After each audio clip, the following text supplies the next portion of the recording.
My army had one huge problem yesterday. It was pretty slow.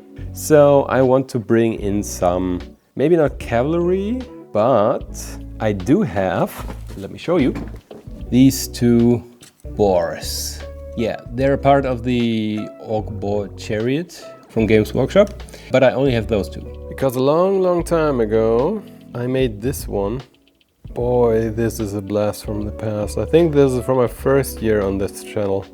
I think I want a similar vibe on my Orc Chariots. My problem is I don't have a Chariot. Alright, Bitsbox. What can you give me? Probably should take the whole thing. Easy. Yeah. Now we can work. I think I have to make a bit of space here.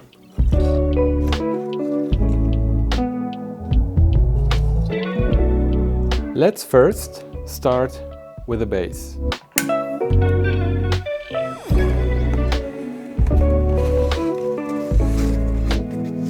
Okay, so let's see. Oh, look, an angry chicken. I bought a lot of stuff. There's so many nice things inside. Oh. This is what we were looking for. Yeah, I don't think we have to buy so much more. Now, speaking of an angry chicken, we have here the Orc Warboss on Wyvern? I don't know, angry chicken. I could of course build it just as the maker intended. However, I don't think I really want to do that. My first idea was to repost this a little bit, so it's more dynamic, or maybe even a flying position, or give the Warboss a complete different model to ride. I'm not sure. What do you think? But we're not here for this model, we're here for this. Now this is a fitting base for a Chariot. Now you might be saying, don't you need this base for this model? It's a problem for Matt from tomorrow, not for Matt from today. Let's get rid of those and this base. Now, what I like about Orcs, and especially their terrain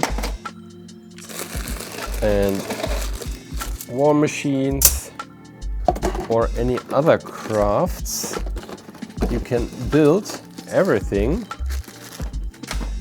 out of wood. Yeah, you don't really need plastic parts if you wanna build a Chariot. Yeah, I think that's all we need. Oh wait, there is more. So basically we have a base of 50 by 50, this area. First we will see what kind of wheels we will use. Yeah, I think we can use those.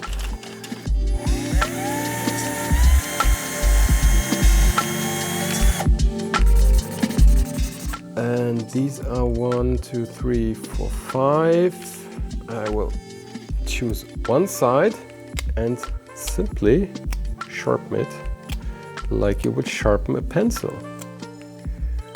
Orc spike.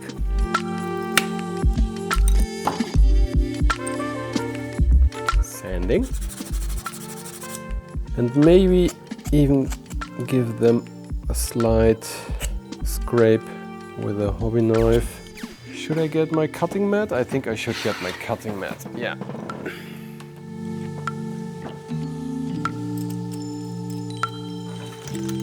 So, where were we? I think I will primarily use super glue for this, just because it's faster. Looks like we're getting somewhere with this. This is already very high for an orc like you, isn't it? Yeah, it's fine. Like this.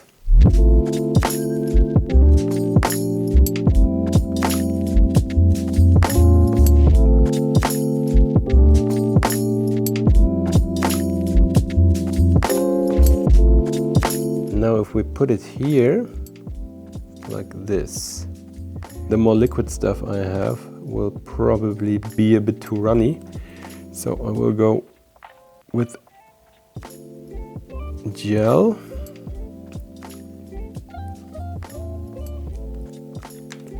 Now the other side. My goal is to have every model being unique in this army. And if you build your own chariots like this, you can be 100% sure that nobody in the whole world has the exact same chariot as you. I mean, it's a bit of work, but I think it will be worth it. Where is the gel? Here is the gel.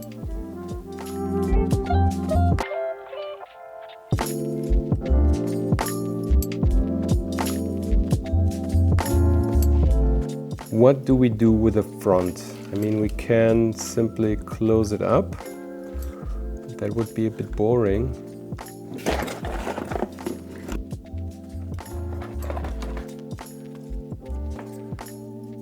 I think I would close it off either way. But then we can glue this here and we add spikes all around it, like a huge pin cushion, just in case the boars aren't motivated enough to run fast, or maybe when the boars are dead and the chariot is completely out of control and flies into the enemy, it can, well, I don't think I need to tell you what happens then.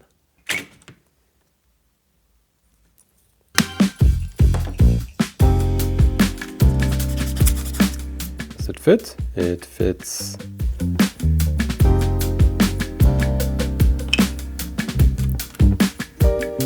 All right.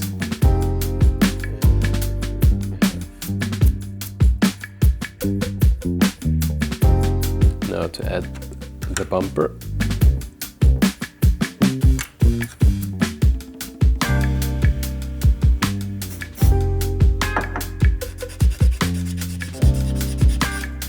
I mean, this looks really cool already. It probably won't fit on the base. Yeah, no, it no chance. This is oh boy. Yeah, well, this is not going to fit. I think I will have it similarly arranged like my Squig Chariot, but I think for that I need boars that are a little bit more enthusiastic or motivated. Now we have to figure out how this huge tree trunk would be held in place. I think we use some of this rope here I have. First we glue one end in place. I can show you this better from over here. Small drop.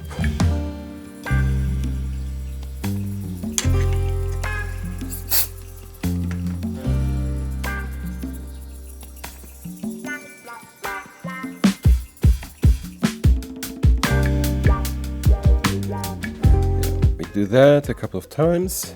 I think this is already close to enough. And yeah, now we find some sort of cluster of rope. And the idea is just to put a bit of super glue here. After it's set, we just snip it off and we have our tree trunk in place. I think I will add a bit of super glue everywhere, so that the rope itself, oh well, it's not a rope, it's a twine.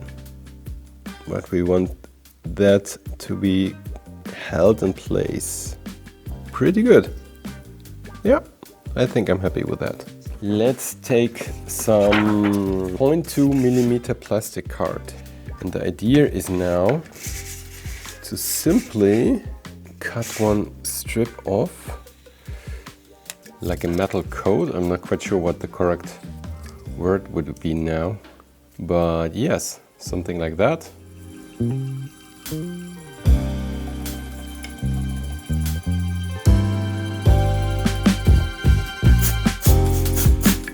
Now we will cut away the excess. This is 0.5, yeah, let's take this.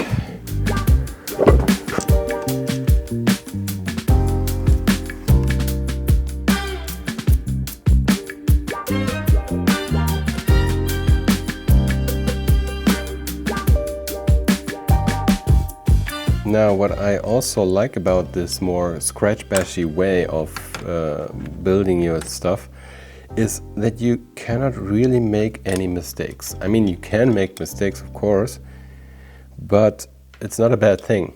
The only thing that you might lose is maybe a bit of time, but if you're just crafting for the sake of it, and I think that is more enjoyable, and yeah, and maybe something nice comes out of it, or maybe not. It doesn't matter. Especially if you're not hacking away at any expensive model kits. This way can give you the same satisfaction as a kit bash can give you without the risk of you destroying something that you might regret.